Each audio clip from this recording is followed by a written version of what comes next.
Welcome back. आप सबसे पहले पाकिस्तान देख रहे हैं। फिर सबसे पहले ज़राअत की बात कर लेते हैं क्योंकि पाकिस्तान ज़राई मुल्क है और सबसे अहम जो मसला है हमारे लिए यही है कि हमारे किसान खुश नहीं है। और वो क्यों खुश नहीं है, इसीलिए वज़ीर-ए-आज़म ने एक जो है इजलास रखा जिसकी सदारत की और उसमें कोई तजावीज़ भी सामने आई हैं, कमेटियाँ भी बनाई गई हैं। क्योंकि हमजा सिक्योरिटी की जब बात की जाती है ना, तो आज फूड सिक्योरिटी किसी भी मुल्क की नेशनल सिक्योरिटी का एक बहुत अहम पार्ट है। और बदकिस्मती से हमारे मुल्क में सबसे ज़्यादा नज़रअंदाज यही शोबा है और इससे वाबस्ता अफराद हैं।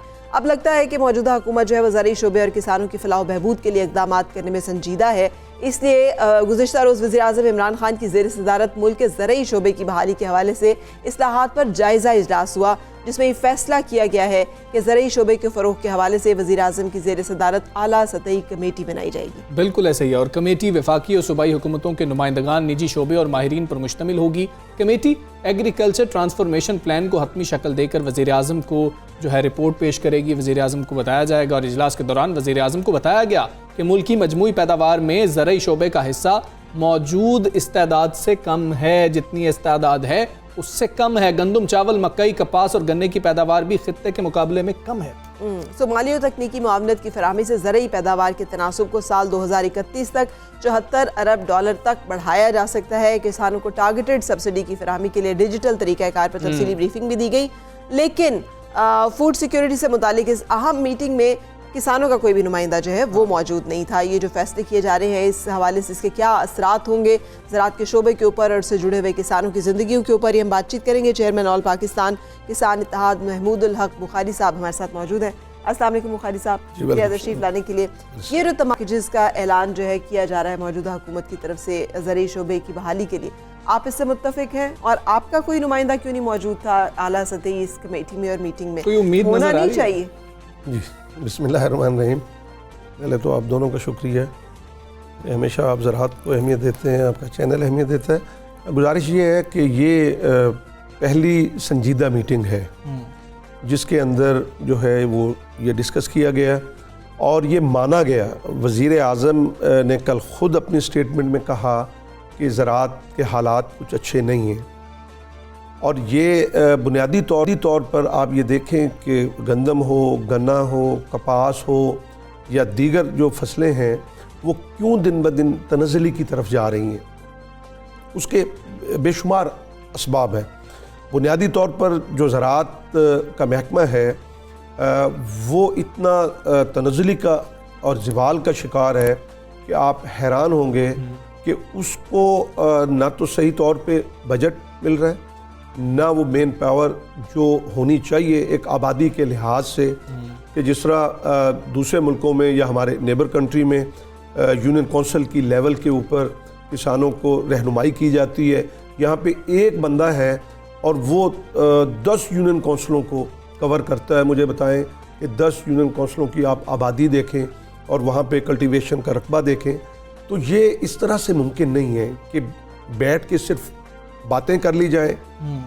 जब तक इसको संजीदा नहीं लिया जाएगा उस वक्त तक जो है वो हम इसी तरह ये चीज़ें देखेंगे कि हमारी जो फसलें हैं वो कमी का शिकार होती रहेंगी। आप देखें कि कॉटन अब आने वाली है, उसकी बिजाई अब शुरू होगी 2 माह के बाद, 3 माह के बाद। हमारे पास बीज नहीं है।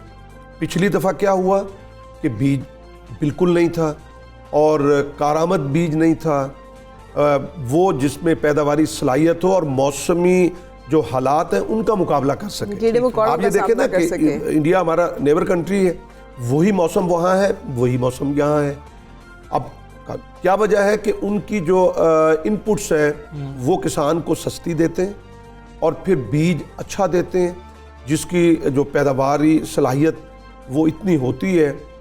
मिसाल के तौर पे अब यहाँ पे गन्ना 650 मन एक एकड़ में से, तो वहाँ 2500 मन है एक एकड़ में से। आप हैरान होंगे, इतने फ़र्क है। गंदम यहाँ पे आप देखें कि 40 मन एकड़ की है और वहाँ पे 80 मन तक है, और यहाँ पे आप देखें कि कॉटन जो है वो 18 और 20 मन है। ये अलमिया है, वाइट गोल्ड है, कोई उस पर तवज्जो नहीं देगी। और ये पिछली हुकूमतों का ही मैं शाखसाना कहूँगा। ये हुकूमत अब जो है वो 2.5 साल गुजर गए हैं, तो अब ये तवक्को हम कर रहे हैं कि शायद इस तरफ तवज्जो दी बिल्कुल ठीक जाए। है, बुखारी साहब, इस अभी मुतमईन नहीं है हम। मुतमईन नहीं है, पैदावार कम है इस तादाद से, लेकिन इसमें किसानों का भी तो कसूर है। किसान क्यों नहीं, अब बच्चों को एग्रीकल्चर यूनिवर्सिटी से आप पढ़ाते हैं, फिर जो नए तौर तरीके हैं वो क्यों नहीं लाए जाते हैं उनकी जानिब से? जी हाँ हमजा, आप देखें ना, किसान के बस के अंदर है मेहनत करना।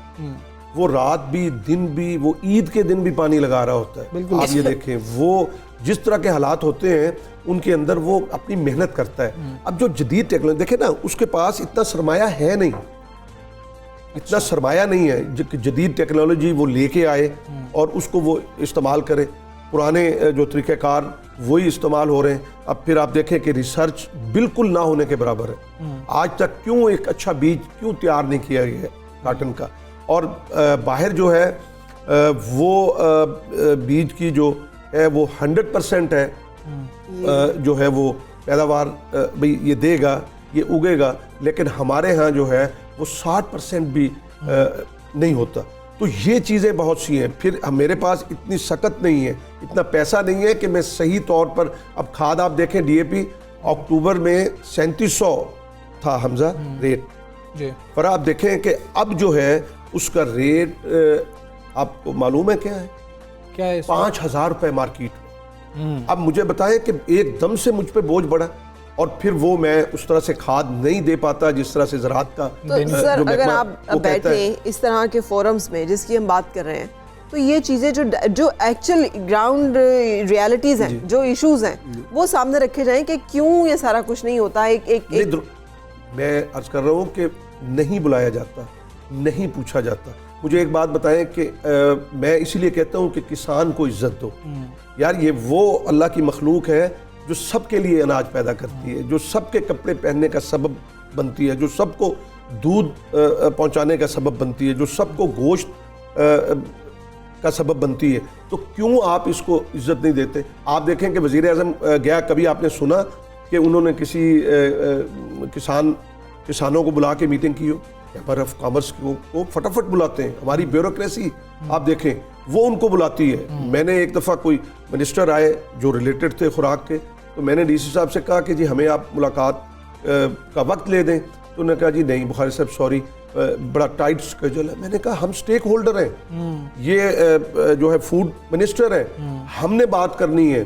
गंदम का मौसम था उस वक्त, तो अब भी गंदम का मौसम आ रहा है, पॉलिसीज़ बनानी है। मैं वज़ीर आज़म साहब से ये कहूँगा। अब आप देखें कि हमारा ऐलान हुआ बिजली का कि 5 रुपये 35 पैसे जो है वो यूनिट जो है वो कम किया गया, लेकिन असल में कम नहीं है। मैं अपने वज़ीर आज़म को आपके चैनल के तवस्सुत से बताना चाहता हूँ कि इस वक्त मैं 18 रुपये यूनिट जो है वो बिजली के ट्यूबवेल का बिल मैं पे कर रहा हूँ। मैं कहता हूँ 1 यूनिट 5 रुपये 35 पैसे में किसान को देना चाहिए। वो पानी उसके अखराजात जो है वो इस तरह से कम होंगे, इनपुट्स जो है वो सस्ती करें ताकि मैं ज़्यादा से ज़्यादा उसमें खाद डालूं, मैं अच्छा जो बीज मुझे फराहम करें। अभी कॉटन आ रही है, उसकी अभी से मनसूबाबंदी जो है वो शुरू करनी चाहिए, अच्छा बीज। फिर वहाँ पे ऐसा कोई कानून नहीं है, आप देखें कि बीज अच्छा नहीं देते और वो उस तरह से उसका फसल का उगाव नहीं होता, मेरा तो नुकसान हो गया, मैं तो तबाह हो गया।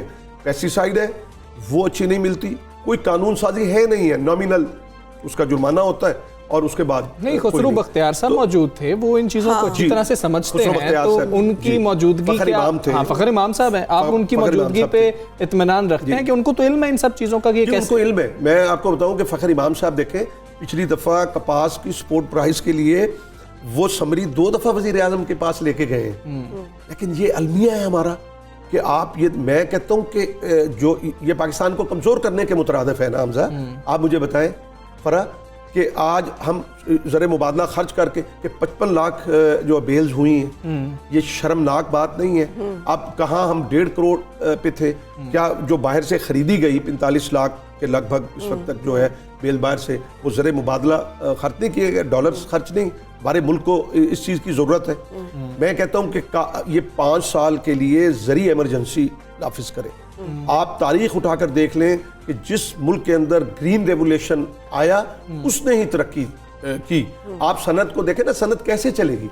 अगर गंदम होगी तो फ्लोर मिल चलेगी, कॉटन होगी। अच्छा, टेक्सटाइल देखें, इतना अहम शोबा है, बिल्कुल उससे ऐसा है। 6-7 और शोबे जो हैं वो मुंसलिक हैं। आप गारमेंट का शोबा है, ठीक है। आप लूम्स है, आप वेविंग है, आप बिल्कुल जिनिंग ठीक है, अब मतलब इतनी चीज़ें उससे मुंसलिक हैं। बिल्कुल सही। ठीक है। एग्रीकल्चर बहुत इमरजेंसी की शुक्रिया। ज़रूरत है। बहुत शुक्रिया आपका बुखारी साहब, आप आए, पाकिस्तान का हिस्सा बने, और ये जो किसानों का मामला है एक अहम मामला है। हुकूमत इस बारे में सोच भी रही है और उम्मीद करते हैं कि जो अब इजलास हुआ और कमेटी बनाई जा रही है, कुछ मुस्बत जो है इसका असर किसानों की जिंदगी में let's hope for the best. और बात करते हैं कुछ मौसम की।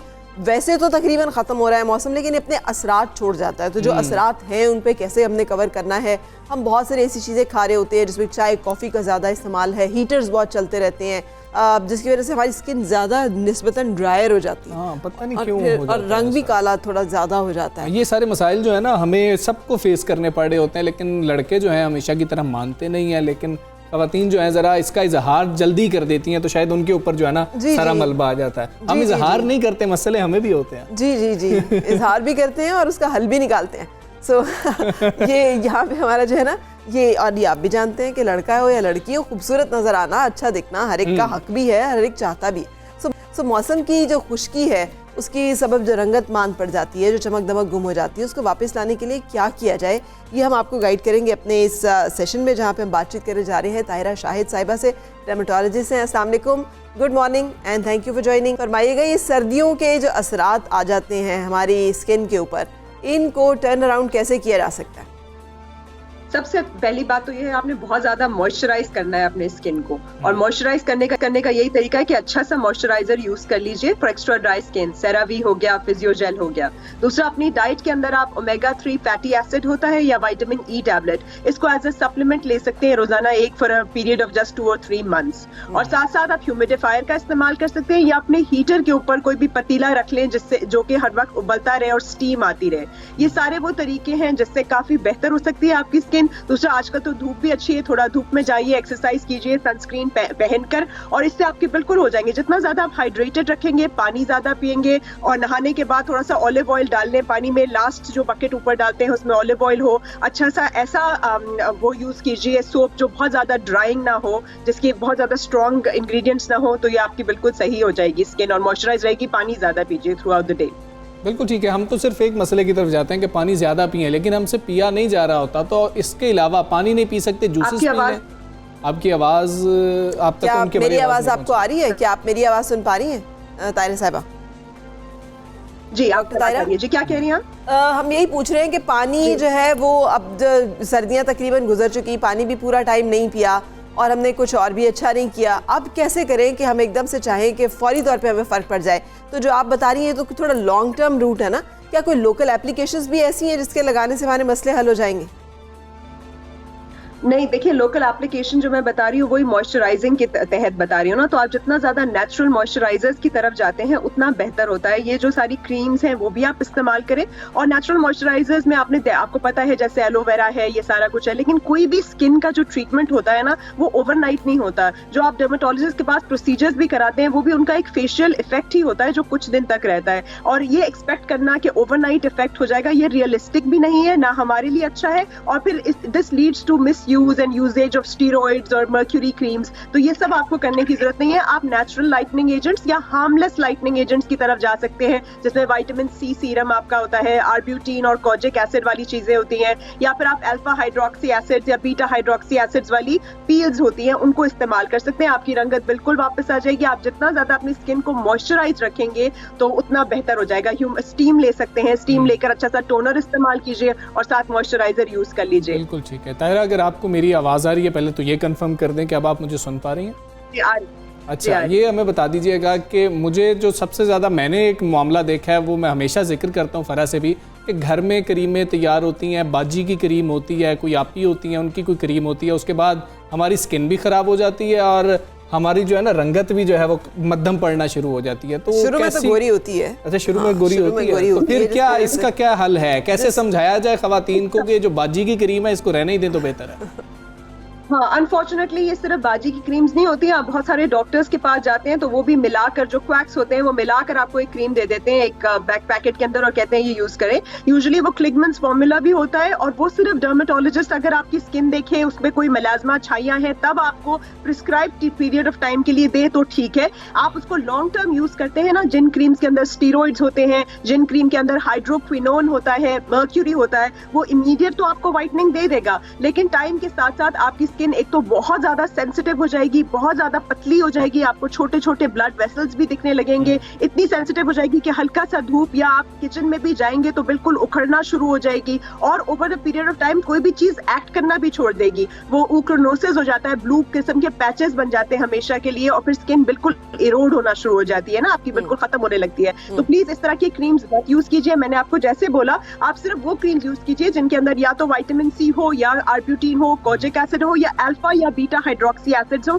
ये सेफ वाइटनिंग एजेंट्स में आते हैं, लेकिन जब आप इनसे ज्यादा स्ट्रॉन्ग उसमें आना शुरू हो जाते हैं, जैसे आइसोटी रेटिनोइन हो गया, हाइड्रोक्विनोन या स्टीरॉइड या मर्क्यूरी हो गया, तो इनके लॉन्ग टर्म इफेक्ट्स सिर्फ आपकी स्किन पे बुरे नहीं होते बल्कि आपकी बोन्स पे, आंखों पे, बाकी ओवरऑल सिस्टेमिकली भी बहुत ज्यादा वो डेंजरस हो सकते हैं। तो प्लीज ये क्रीम्स मत इस्तेमाल किए, आप ज्यादा डैमेज कर रही हैं अपनी स्किन को बजाय इसके कि उसको बेहतर कर रही हो।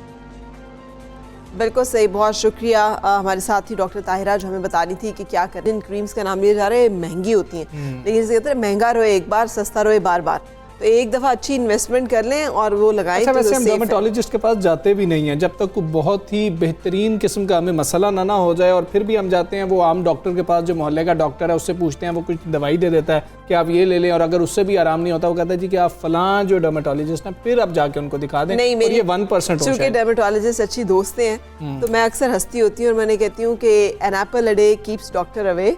मगर अगर डॉक्टर इतनी हसीन हो तो फिर बंदा हर रोज जो है वो जाने की कोशिश करता है। बट क्योंकि डर्मेटोलॉजिस्ट जो है वो खुद इन्होंने इतना अच्छा इसको रोल मॉडल किया है कि if they can maintain their skin and age and beauty, तो फिर बाकी ख्वातीन भी उससे इंस्पायर होती हैं और वो डेफिनेटली जाती हैं। अब हमजा अभी सेंस है कि अगर आपने अपनी बालों की हिफाजत करनी है स्किन की, तो आपको डर्मेटोलॉजिस्ट के पास जाना और आपको जाना चाहिए अगर आपको जरूरत महसूस हो। बिल्कुल, आपको कंसर्न पर्सन के पास जाना चाहिए। मुझे यही होता है कि बाजी की क्रीम, मोहल्ले वाले डॉक्टर, ये वाले बड़े मसाइल हैं पाकिस्तान के अंदर। एक ही डॉक्टर है, हर चीज़ का माशाल्लाह ऐसा इलाज करता है ना कि कमाल है। बिल्कुल सही। सर, इन चीज़ों से अब हमें बाहर निकलना है। एक और आपको जो है चीज़ बताएंगे, एक अहम न्यूज़ बताएंगे कि रावलपिंडी कंटोनमेंट बोर्ड मॉल पर एक सदी कदीम इमारत की बहाली के लिए ओडियन सिनेमा की तज़ीन व आराइश का काम शुरू कर दिया गया। ये एक सदी पुरानी जो बिल्डिंग है, ये इटसेल्फ इतनी खूबसूरत और इसका एक आर्काइवल वैल्यू भी है, फिर इसकी एक आर्टिस्टिक वैल्यू भी है। ये खूबसूरत तर्ज तामीर है जो कि एक सदी पुरानी है, सिखों के दौर की ये तामीर है।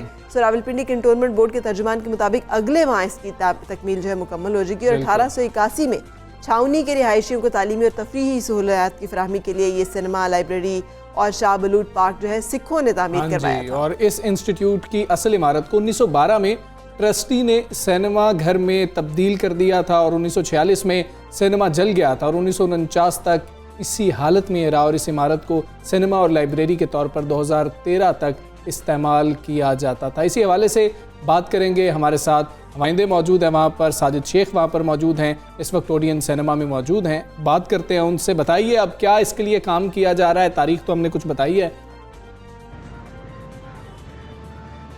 देखिए, इस वक्त हम रावलपिंडी माल रोड पर जो कैंट बोर्ड का ऑफिस है उसके बिल्कुल साथ में जो मुतसिल ओडियन सिनेमा है जो कि खासा कदीमी और तारीख़ी अहमियत का हामिल है, उसके सामने मौजूद हैं और जो कैंट बोर्ड की जानिब से कोशिश की जा रही है कि इसको दोबारा वापस अपनी जो एक्चुअल पोजीशन थी उस पर लाया जाए। और इस वक्त भी काम जारी है। मेरे अकब में आप देख भी सकते हैं कि मजदूर जो हैं वो अपना काम जारी रखे हुए हैं, ना सिर्फ बाहर बल्कि इसकी जो ब्यूटिफिकेशन का काम है वो अंदर भी जारी है और कोशिश ये की जा रही है कि इसको हर तरीके से वापस जो है इसको अपनी पोजीशन पर रिस्टोर किया जाए।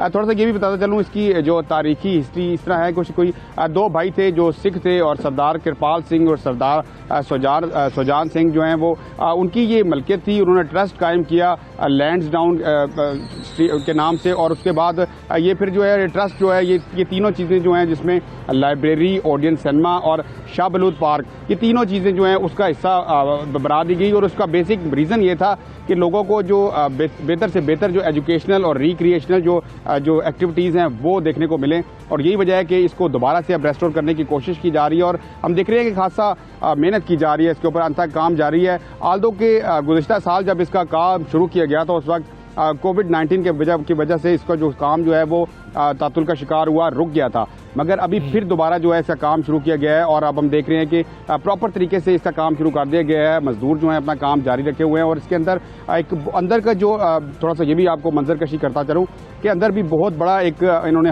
अंदर जो जिस तरह सनमे का जो ओल्ड बिल्डिंग्स हुआ करती थी, जो इमारत हुआ करती थी, सेम उसी तरह उसको उसी हालत में बहाल करने की कोशिश की जा रही है। कोशिश की जा रही है कि उसमें से बहुत ज़्यादा जो है वो उसको रद्दो बदल ना किया जाए, बल्कि इस तरीके से उसको बहाल किया जाए कि उसमें कोई बिल्कुल ना तो उसकी फ्रंट की बिल्डिंग और ना ही उसके अंदर का जो हाल है उसमें किसी भी किस्म की कोई चेंजिंग की जा सके। जी बिल्कुल से बहुत शुक्रिया। हमारे साथ थे साजिद शेख जो अपडेट कर रहे थे रावलपिंडी से। यकीनी तौर पर हमजा, ये मुझे तो ना ये कॉन्सेप्ट भी बड़ा अच्छा लगता है। आप गुजरे तो कहीं आपको नजर आता है ये हॉस्पिटल है जो कि एक शख्स ने बनवाया था सदियों पहले। ये अब जैसे हम बता रहे ओडियन सिनेमा है, शाह बलूत पार्क है।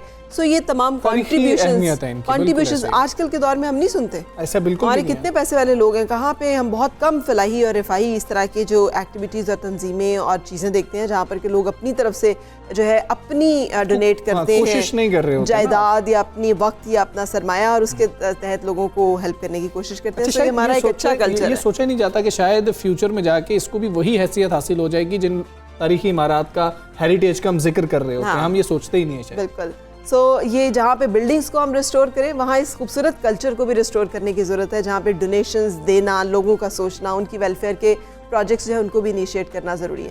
सब कुछ बात कोयटा की भी कर ले, जहाँ दीगर शोबों की तरह खेलों के मैदान में भी ख़वातीन अपनी सलाहियतों का लोहा मनवा रही हैं। कोयटा से ताल्लुक़ रखने वाली कौमी खिलाड़ी सबा ने लड़कियों के लिए फुटबॉल एकेडमी बनाई है, जिसमें शामिल खिलाड़ी अब नेशनल और इंटरनेशनल सतह पर खेलने के लिए सख्त मेहनत कर रही हैं। हाँ जी, कोयटा में फजल तवाब मौजूद हैं और उन्होंने जो है खिलाड़ी से गुफ्तगू की है। वाले से फजल तवाब से जानते जी। फजल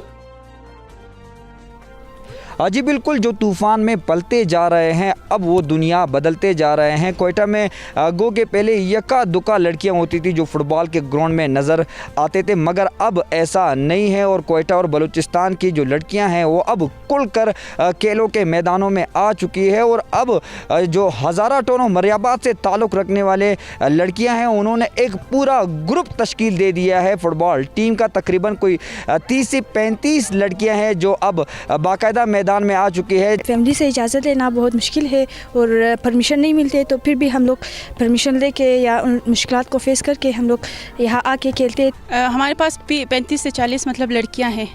लड़कियां तो बहुत ज़्यादा है बेसिकली, लेकिन ग्राउंड वही इशू है हमारे पास। ग्राउंड का सबसे बड़ा इशू, गवर्नमेंट अगर मतलब हमें ग्राउंड मिल जाए तो ये बलूचिस्तान का और पाकिस्तान का नाम रोशन। ये सारे स्कूल फ्रेंड्स थे, मेरी तस्वीरें देख के जो मैं नेशनल खेलती थी उनका तस्वीरें देख के उनको एक जज्बा है कि काश हम भी खेल सके। फिर हमने एक हज़ारा कोयटा एकेडमी से बात की, जो इसके बाद हमें यहाँ पे कम्प्लीटली फैसिलिटीज़ मिल रहा है और हम लड़कियाँ ट्रेनिंग कर रहे हैं। जैसा कि इन खिलाड़ियों की और कोच की बात सुनी कि घर की तरफ से गो के मुश्किलात का भी सामना करना पड़ रहा है, मगर जो जुस्तजू है, जो लगन है, जो मेहनत है और जो शौक़ है उसके खातिर जो है हम इस खेलों के मैदान में उतरे हुए हैं। और अब इंटरनेशनल और नेशनल गेम्स के हवाले से जो हज़ारा एकेडमी है उसकी जानिब से कैंप लगाया गया है और भरपूर तरीके से दिन रात जो है ये खिलाड़ी जो है वो यहाँ पे मेहनत कर रहे हैं। और उनका यही कहना है कि हमारा मकसद न सिर्फ बलूचिस्तान बल्कि पाकिस्तान का नाम जो है